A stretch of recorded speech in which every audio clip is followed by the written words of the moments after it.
Hello, আসসালামু আলাইকুম। কেমন আছেন সবাই? আবারও চলে আসলাম ছোট একটি ভিডিও নিয়ে। দেখি বলেন তো আজকে আমি কি রেসিপি শেয়ার করব। অনেকেই হয়তো এখন বুঝে ফেলেছেন ইতিমধ্যে,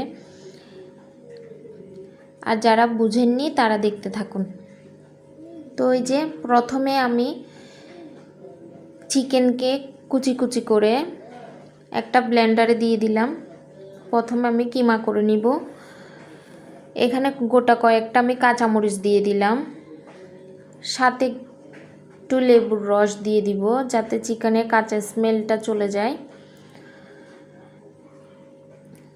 আর সাথে দিয়ে দিব হালকা করে মরিচ গুঁড়া আর মশলা গুঁড়া। এটা আপনারা চাইলে স্কিপ করতে পারেন। আর আমি দিয়ে দিব সামান্য পরিমাণে লবণ।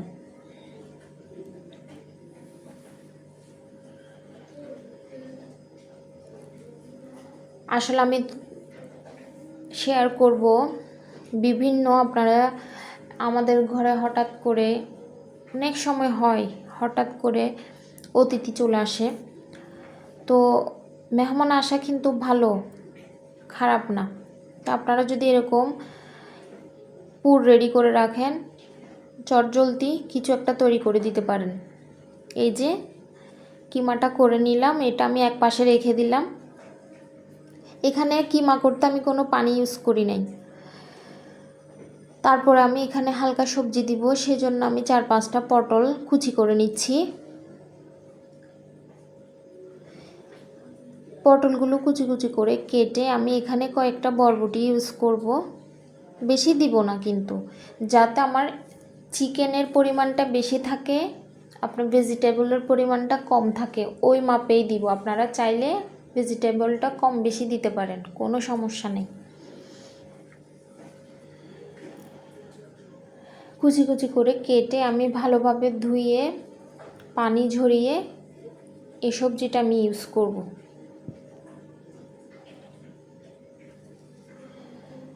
আর পুরের শীট তো পুর থাকলে আমাদের তো শীট, অনেক সময় আমরা শীটও রেডি করে রাখি। আপনারা চাইলে শীটও রেডি করে রাখতে পারেন। আমি আজকে কোনো শীট তৈরি দেখাবো না, আজকে আমি শুধু পুর তৈরিই দেখাবো। তো এই যে কয়েকটা বরবটি দিয়ে দিচ্ছি, আমি এটা কুচি কুচি করে দিচ্ছি। তারপর আমি প্যান বসিয়ে দিলাম। প্যান বসিয়ে তেলটা ভালোভাবে গরম করে এখানে চিকেন কিমাটাই আমি প্রথমে তেলে দিব, দিয়ে অনবরত নাড়ব, নেড়ে আপনার এগুলা ঝরঝরে করে নিব। আপনারা কাঠি দিয়ে ভালোভাবে এভাবে নাড়তে থাকবেন। নাড়লে কি হবে, চিকেনটা ঝরা ঝরা হয়ে যাবে। ঝরঝরে হলে প্রত্যেকটা কি বলবো বাইটে গিয়ে পড়বে আর কি। এরপর আমি বেশ খানিকটা পেঁয়াজ দিয়ে দিব। এখানে পেঁয়াজ দিয়ে আমি নেড়ে চেড়ে নিব। এরই ফাঁকে একটু বলে নিচ্ছি, বাইরে এক্সট্রা কোনো সাউন্ড আসলে স্কিপ করে যাবেন প্লিজ। এরপরে পেঁয়াজটা নেড়ে চেড়ে আমি ঢেকে দিলাম। ঢেকে দিয়ে এবারে এসে আমি এখানে সামান্য পরিমাণে সয়া সস বেশি দিতে যাবেন না। এখানে কিন্তু লবণ থাকে, এক্সট্রা দিলে আপনার লবণে কম বেশি হয়ে যাবে, কম হবে না বেশি হয়ে যেতে পারে, সয়া সসে লবণ থাকে। তো এরপর এখানে পটলগুলো দিয়ে একে একে আমি মশলা আর মরিচ দিয়ে দিব, দিয়ে অনবরত নাড়ব।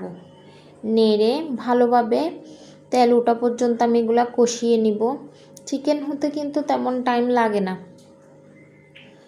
আমি এখানে রসুন আর আদা অল্প পরিমাণে কিমা করার সময়ই দিয়ে দিয়েছিলাম, তো আপনারা ওই অনুযায়ী দিবেন। এই যে আমার পুর রেডি আছে।